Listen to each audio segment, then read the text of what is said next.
Assalamualaikum everyone, to be continued.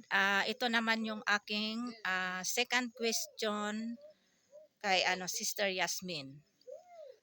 Sister, ano yung request ng first wife sa iyo? Kaya alamin natin at very interesting ito sa mga may second wife din at nakaranas ng ganito. So malalaman nyo ito at I'm sure na matutuwa kayo sa kanyang sasabihin. Ayan, sige. Nakakaloka. Nakakaloka. Ayan. Siguro after 2 weeks, yung medyo nagkakausap-usap na kami ng konti ng first wife, tinataon niya na minsan ako lang mag-isa o pumupunta ako sa may banyo, palabas, nag-aantay siya. Nagre-request siya sa akin ng kung pwede daw, tabihan siya ng asawa namin, kahit isa lang daw, sabi. Sabi ko sa kanya, mag-wet ka, maglinis ka ng katawan mo, ganon. And then, sinasabi ko sa asawa ko na nagre-request yung asawa mo na ganito, na gusto niya tumabi ka sa kanya. Ang sagot naman ng asawa ko, no. Ayaw daw niya, ayaw. After again that, nag-request ulit siya, please, sabi niya, bas daw. Sabi niya, bas. Sabi niya. Bas means on one time. Gumanon pa siya sa akin. Ganon. Naintindihan ko yun. Kasi nag-a-action siya ng ganon eh. Nag-a-action siya ng ganon. Na kahit daw isang bisis lang. Para na akong naiinis na sa kanya na sabi ko, ano ba tong klaseng Pero babae? sis, sa ano mo, pagbigyan mo ba siya yung request niya? No. Okay, pwede ko siya pagbigyan if makita ko siyang malinis sa katawan. Sige. Okay, fine. Kaso hindi eh. Pero sinabi ko sa asawa ko, sabihan mo siya maglinis. Ipakita niya na talagang malinis siya sa katawan. Baka pamayag ako. Okay, naligo yata. Mula nang dumating kami, 3 beses lang siya naligo. 4 times lang nagpalit ng damit. Andoon na yung amoy, dumadaan sa... Okay, nandun na. Intindihan ko lahat. Yun siya eh. Ganon siya may putok. May Oo. putok ba? Anong magagawa ko? Andoon siya eh. Yun siya eh. Ganon siya eh. Wala akong magagawa eh. Sinabihan ko asawa ko. To sinabihan siya. Ito pa, sis, hindi ko to sinasabi, ito pa. Sinabihan siya ng asawa ko na, sige, maglinis ka. Pero katabi ako ng asawa ko na nagsasalita. Talaga? Ang asawa, sige, maglinis ka, tatabi ako sa'yo. Nandyan ka? Nandun ako. In-action ko pa, number 1, yung baba mo. Linisin mo. Diba, nakakatuwa para kami mga siraulo sa isang hotdog na pinag-aagawan. Kaloka. Ako'y naloka dito sa totoo lang. Sabi ko sa asawa ko, pag hindi pa ako umuwi ng Dubai, baka matuluyan ako dito mabaliw. Tapos ito na. One time, syempre haram. Alam kong haram na ako lang ang pinapaligaya ng asawa ko. Tapos siya hindi. Masakit para sa akin. Okay, umiiyak ako sa asawa ko. Totoo yan, sis. Umiiyak ako sa asawa ko na, sige na, puntahan mo. Bagong ligo siya nun. Siyempre naman, Bagong ligo siya. Sabi ko sa kanya, sige halika, ayusin natin yung bid mo para tumabi sa'yo asawa ko. Hala, tapos? Inayos. Ako ang nag-ayos ng bed. Ako nag-ayos ng bed. Ako naglagay ng Bait ganyan. mo naman, sis. Bait mo Tapos, naman. sabi ko, Pero deep inside, sis, masakit. Hindi ako nagpapaipokrita. Napakasakit. Parang yung tumusok sa dibdib ko, lagos sa likuran ko. Habang inaayos ko yon. Hala, oy. Sabi ko sa kanya, mag-wait ka na lang dyan. Kami lang 3 doon sa bahay, walang ibang tao na. Wala yung anak niyang babae kasi inuwi na. Kinausap ko asawa ko, umiiyak ako. As in iyak, na hindi nag-iinarte. Sabi ko, masakit. Ito yata ang sa tanang buhay ko na sakit na dumaan sa buhay ko, ito yata ang pinakamasakit na makikita ko nalilipat ka doon. Nako. Umiiyak ako. Sige. Gabi yun, Gabi yun, sis. Wala pang ilaw yun na. Brown out. Sabi ko, sige na, puntahan mo. Puntahan mo. Tinutulak ko ang asawa ko. Puntahan mo. Allah. Alam niyo kung anong ginawa ng asawa ko? Imbis puntahan siya, niyakap ako. Hala? Niyakap niya ako, sis, at sinabi niyang no. Talaga? Bakit? Nag-iyakan kaming dalawa. Ay, Ayaw naku. niya. Ay, grabe, no? Ayaw niya. Kaya Ayaw niya. doon ko naramdaman kung gaano ako kamahal ng asawa ko. Mm. Doon ko naramdaman. Tinutulak ko siya, puntahan mo. Yan. Puntahan mo. Galing. Ayan, ang Mm. galing, oh. Siguro sa mga first at saka second wife, may mga nakaranas ng ganito. Kaya maganda itong kwento ni Sister Yasmin kasi Totoo yan totoo yan, nangyari. true story ito. Ako na ang nag-ayos Mm. ng higaan nila. Inamoy ko pati yung bedsheet na ilalagay niya. Nilagyan mo Pati yung sana ng perfume. kumot na gagamitin nila. Perfume sana nilagyan Habang mo para inaayos ko yun. parang ano parang magka-honeymoon Oo. sila Habang inaayos ko yun, hindi ako nakikita ng first wife na tumutulo ang luha ko. Talaga? Sis, umiiyak ako.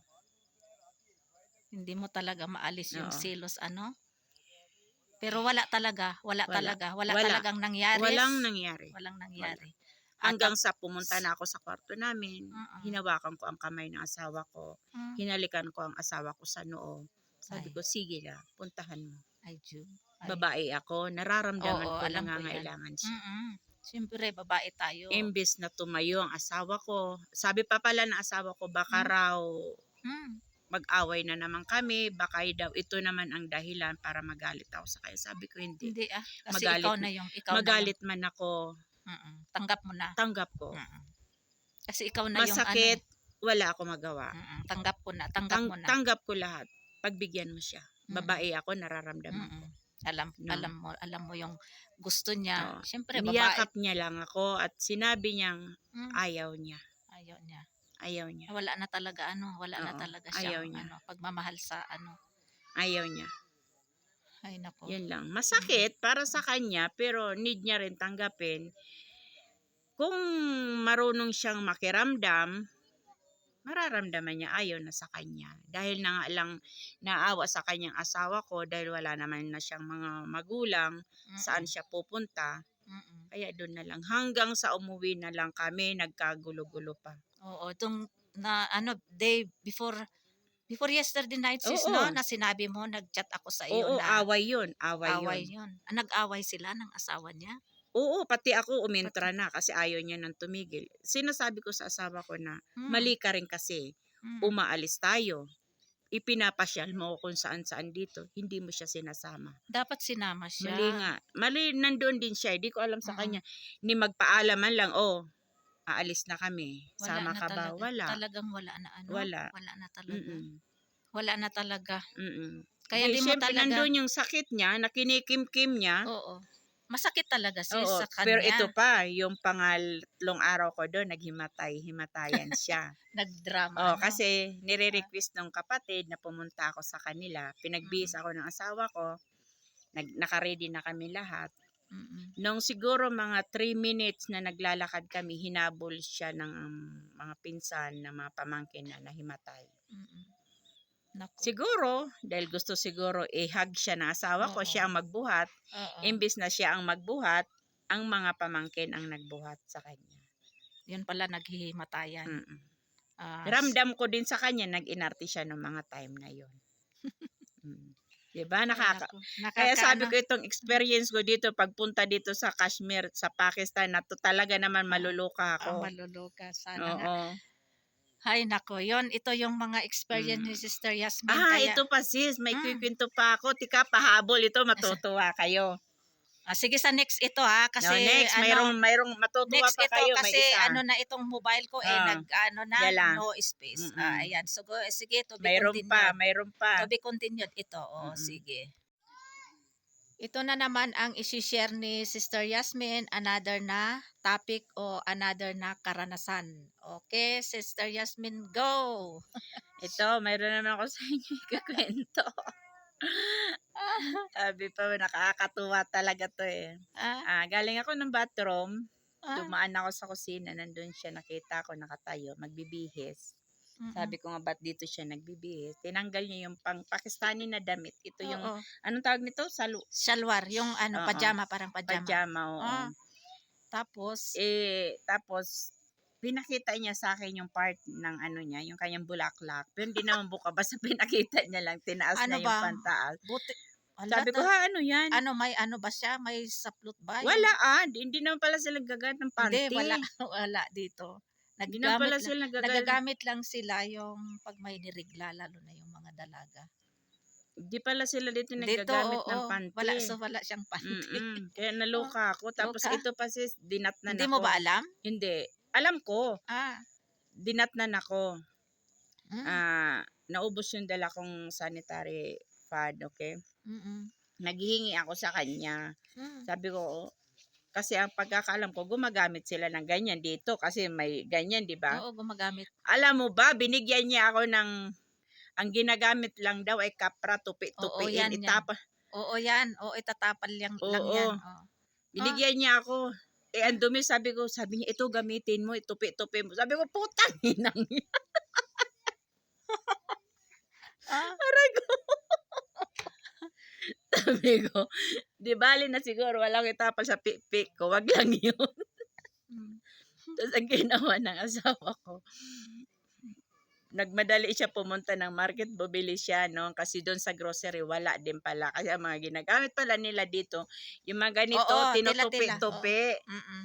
At yun ang itapal. Oo, tapos ano lang yan, lalabhan lang yan. Oo. Sabi ko, ano ba to? Ah.